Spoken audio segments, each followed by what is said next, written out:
Venezia ha uno dei carnevali più famosi e più apprezzati del mondo. Per una ventina di giorni, Venezia si trasforma in un gran ballo in maschera e i vicoli si riempiono di arlecchini, buffoni e persone mascherate con sontuosi abiti. Uno degli eventi più importanti del calendario di Venezia è proprio il suo carnevale. Ma ne conosci davvero ogni segreto? In effetti, per quanto se ne parli, non se ne conosce mai abbastanza. Resta con me, io te li racconto.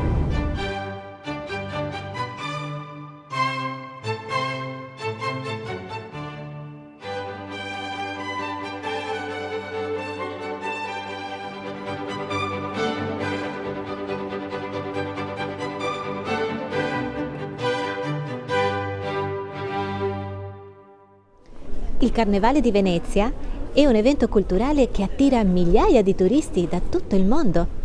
Molti di loro celebrità che girano indisturbati grazie all'anonimato concesso dalle loro maschere. Tutti si riversano nei vicoli della città per partecipare a questa grande festa ricca di colori e divertimenti.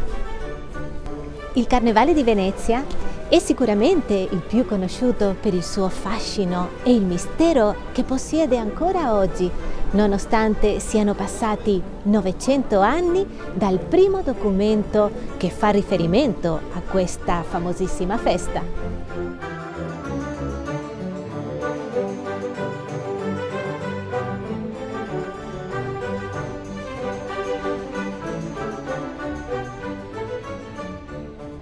Lo sai cosa significa la parola carnevale?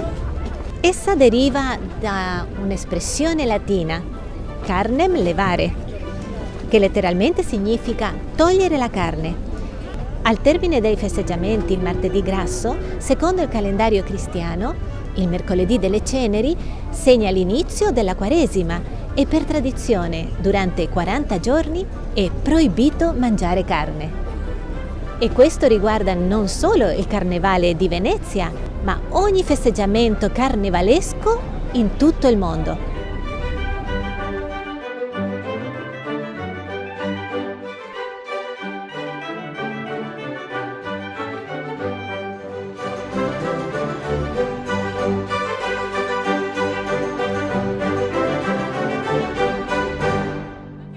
L'origine della parola carnevale viene fatta risalire al Medioevo. Compare per la prima volta in un documento del doge Vitale Falier nell'anno 1094 per parlare di pubblici divertimenti. Ma la storia del Carnevale di Venezia come festa pubblica ufficiale inizia solo nel 1296, quando un editto del Senato della Repubblica della Serenissima dichiara festivo il giorno precedente all'inizio della Quaresima. L'origine e il significato del Carnevale di Venezia si ispira a due antichissime tradizioni pagane, i Saturnali dell'antica Roma, durante i quali l'ordine sociale veniva sovvertito e tutti, schiavi e liberi cittadini, si riversavano per le strade della città per festeggiare con musica e danze sfrenate. E ai culti dionisiaci greci, grandi feste religiose con processioni e rappresentazioni teatrali che prevedevano l'uso di maschere e costumi e con danze simboliche, il cui motto era una volta l'anno è lecito non avere freni.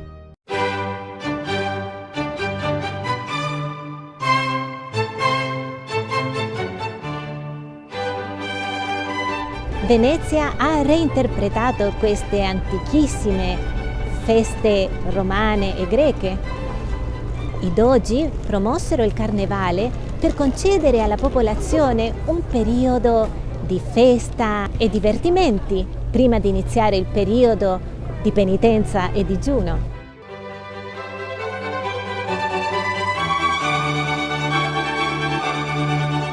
Dal momento che le maschere garantivano una sorta di annullamento dalle divisioni sociali, il carnevale consentiva ai cittadini persino la derisione pubblica delle autorità e dell'aristocrazia. E siccome era permesso qualsiasi forma di finzione, chiunque riuscisse bene nel suo intento poteva arrivare addirittura al cospetto del doge, ammesso che si trattasse del vero doge a questo punto. Insomma, le maschere potevano comportarsi come volevano e siccome tutti potevano stare sullo stesso piano, davano sfogo a ogni tipo di licenziosità. Ma proprio tutte? Per la verità, le maschere dovevano seguire un preciso codice di condotta.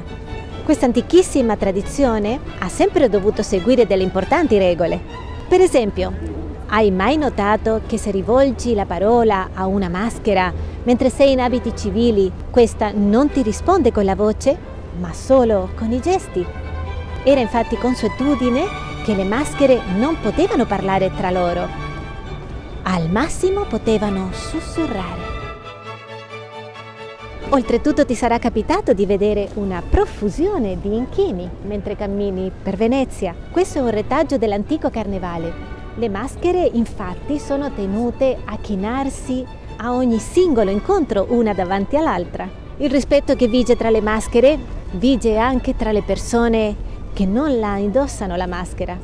Dunque, non tentare di scoprire chi c'è dietro la maschera e non tentare di far parlare una di loro, la faresti infliggere il codice.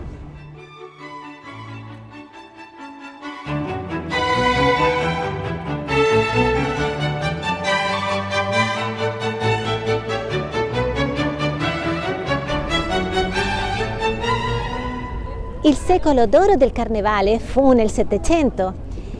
I festeggiamenti duravano 6 settimane, dal 26 dicembre al martedì grasso.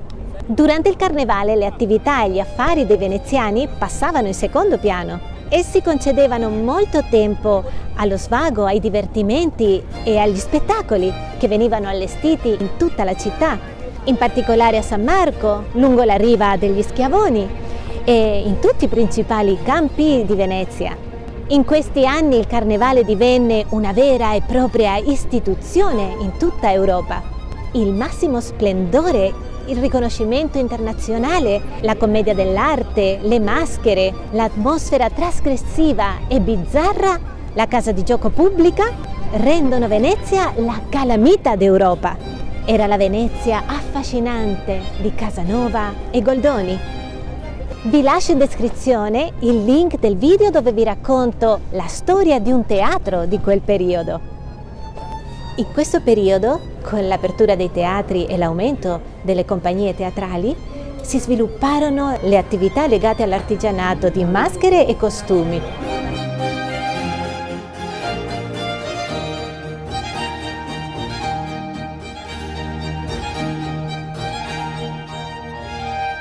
Le maschere erano utilizzate anche nelle feste ufficiali, allestite negli eleganti palazzi, che organizzavano sfavillanti balli in maschera, segnando l'inizio della lunga e affascinante tradizione delle feste mascherate a Venezia.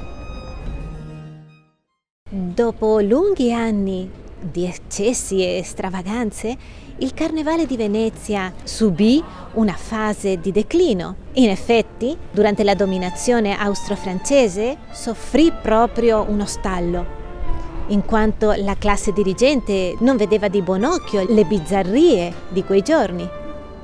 Così, l'ultimo carnevale storico fu quello del 1797, anno dell'invasione napoleonica, con l'intento che anche questo storico carnevale venisse dimenticato. Ma fu un tentativo andato male. Infatti, dopo quasi 2 secoli di stallo, il carnevale rinacque più colorato ed esaltante che mai. I cittadini si unirono in associazioni, recuperando molti antichi eventi come la festa delle Marie e il volo dell'Angelo o volo della Colombina, e riportarono alla luce il carnevale che un tempo animava la città. E così, come la Fenice, rinacque dalle sue ceneri. Nel giro di pochi anni si scatenò il boom nella produzione e vendita di costumi e maschere. Venezia ridiventò il baluardo del carnevale in tutta Europa, che ogni anno ha un tema diverso, ispirato a eventi culturali e feste di contorno. Tra le vie della città si svolgono teatri itineranti in un'atmosfera di allegria e giocosità. Tutti in maschera a celebrare il fascino di un mondo fatto di balli, giochi, galà esclusive e incontri romantici. Ma io voglio farvi conoscere una delle persone che è stata coinvolta direttamente ed è testimone di questa riedizione del Carnevale di Venezia del 1979. Lui è un argentino, Carlos Brasesco, arrivato in Italia in 1978, vero Carlos? Sì, sì. Raccontaci un po' com'è stata questa avventura, come è iniziata? Niente, io non sono venuto a fare maschere, se no che sono venuto a iscrivermi all'università d'urbanistica perché avevo fatto architettura in Argentina e volevo proseguire qui gli studi. E niente, quando sono venuto un anno dopo hanno rilanciato il Carnevale di Venezia. Hai preso l'occasione al volo, diciamo. Abbiamo provato a fare un po' di maschere per il Carnevale, dato che era un risorgere di una tradizione antichissima che è data di più di 1000 anni. E allora eravamo un gruppo di universitari che abbiamo rilanciato la tradizione delle maschere, perché non c'erano maschere quando sono arrivato. No, era in stallo il progetto. Sì, c'era qualche cosa della commedia dell'arte, ma un solo negozio vicino a San Marco ne aveva qualche maschera. Nei primi anni è stato anche uno sviluppo incredibile. Facciamo 10, ci chiedevano 100, facciamo 100, ci chiedevano 1000. Meraviglioso. Una cosa, c'è esploso un mestiere nelle mani. Sì, ed è esploso anche il Carnevale poi. E adesso Carlo, che cosa stai facendo? Vedo questo progetto qua, No, che cos'è? Stiamo facendo scenografia, perché noi oltre maschere facciamo scenografia. E allora questo è per il ballo del Doge. Al ballo del Doge, che è in quale data? È il 18 di febbraio. Il 18 di febbraio, l'ultimo sabato di Carnevale. Auguri Carlos per il tuo progetto meraviglioso e complimenti per tutta la tua traiettoria, per tutta la tua storia qua in Italia, qua a Venezia. Grazie mille Carlos e tanti auguri e buon Carnevale. Grazie. Per completare il quadro volevo anche presentarvi Filippo, il figlio di Carlos, perché loro non hanno solo lo spazio che avete visto del negozio là davanti, ma hanno un bellissimo laboratorio di artigianato qua dietro. Questo è Filippo. Allora, per Carnevale ci hanno chiesto di fare un palcoscenico più alcune sculture per la festa del Ballo del Doge, che è una delle feste più importanti qua a Venezia. Questo è il progetto. Esatto, questo è il progetto, più ci sono le punte, che più o meno è di 11 metri e mezzo di lunghezza per 8 di altezza. Enorme sarà, una cosa gigantesca, con i raggi come il sole, no? Esatto, E questo che cos'è? Questo è la base dell'occhio. Già l'occhio è gigantesco, l'occhio che tutto lo vede, no? Sì, Qua ci sarebbe da parlare tantissimo con tutti questi progetti e questa arte, ma noi ti auguriamo tanta fortuna e cercheremo di vedere tutte queste opere già finite. Grazie per il tuo tempo Filippo, è stato un piacere. Ciao. Y ella es Carolina, la esposa de Carlos. Sí, fantástica, hermosa. Bueno, como ven, aquí hay mucho que aprender y hay increíble variedad de máscaras de todos los colores, de todos los tipos, son fantásticas. Especiales. Fantástica. ¿Esta qué significa? ¿Qué representa? Las alas de la libertad. Tenemos todas las colecciones, papel, cerámica, plástica, tenemos de todo. Estas son maravillosas. Cada una de estas máscaras tiene una vida propia. O sea, este es un abogado, esta es otra de las clásicas, es Arlequino, que es muy conocido en la comedia del arte. Nace con 2 cuernitos, era terrible. Con el tiempo pierde uno y se vuelve bueno. Conosci la bauta? Si tratta della maschera più inespressiva di tutto il carnevale e anche la più tipica. ¿Tienes la bauta?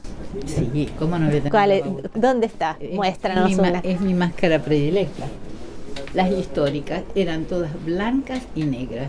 È composta da un semplice mantello, il tabarro, da una cappa di merletto nera e da un cappuccio in seta nero, lo zendale, e da un cappello a 3 punte, il tricorno. Pontela un secondo. Sul viso una maschera bianca senza nessuna espressione, che viene chiamata larva. In latino questa parola indicava spettri e fantasmi. La pide con colores. típico. La genialidad de hacerla cóncava y todo esto es maravillosa. Più che una maschera divertente, questa maschera era quella che più di tutte garantiva l'anonimato e perciò era la maschera preferita di Giacomo Casanova. Chi più di lui poteva apprezzare i 1000 vantaggi offerti dalla Bautta? In effetti questa maschera era perfetta per i suoi incontri galanti e le sue avventure amorose, con occhi e naso perfettamente coperti e la parte bassa però si allargava in modo che la persona potesse mangiare e bere. Nadie conocerá mi identidad. A carnavale solo il riposo vale. Esattamente. A carnevale i veneziani non potevano lavorare né dedicarsi a nessuna attività utile. Era assolutamente proibito, almeno in pubblico. Bisognava solo divertirsi e darsi alla pazza gioia.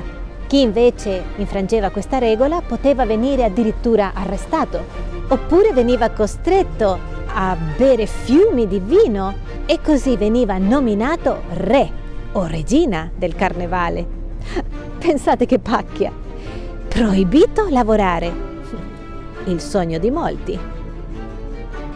Comunque, visto che le maschere potevano essere usate durante tutto l'anno, a un certo punto è stato necessario disciplinarne l'uso, intorno al XIV secolo, per così evitare molti eccessi e abusi. E quindi a chi indossava le maschere erano vietati gli schiamazzi, l'ingresso alle chiese, portare con sé armi, ballare in pubblico nei giorni fuori dal carnevale.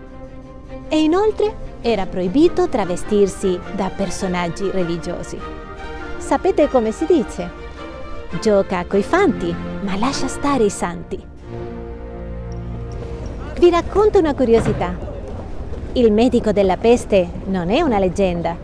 Sarà quel becco affilato o quel costume da dottore, ma quella maschera ci fa ancora paura, nonostante la peste non sia più una minaccia. Questo costume però è noto a Venezia sin dal Cinquecento, proprio nel periodo in cui la peste imperversava, uccidendo milioni di persone in tutta Europa, dottori inclusi. Si racconta che questo costume piuttosto raccapricciante sia stato inventato da un francese, non da un veneziano, un certo Charles Delorme. Ma a cosa serviva il becco? In realtà c'era uno scopo pratico. All'interno di questo becco venivano poste delle erbe medicinali che dovevano preservare il medico dal contagio. Certo, fu soltanto un'illusione.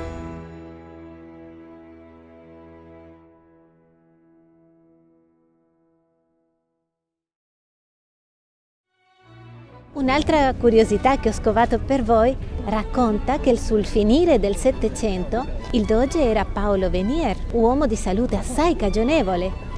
Lui morì a Venezia nel 1789. Eppure la notizia della sua morte, per volere del doge stesso, fu rivelata soltanto il mercoledì delle ceneri.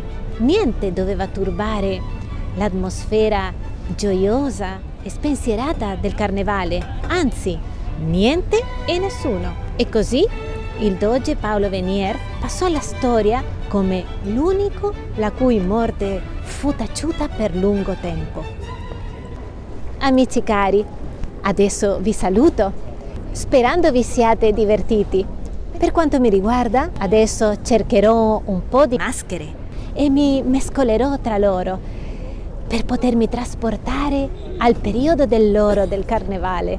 E chissà, forse potrei anche incontrare Casanova, non si sa mai. Nel prossimo video io te lo racconto.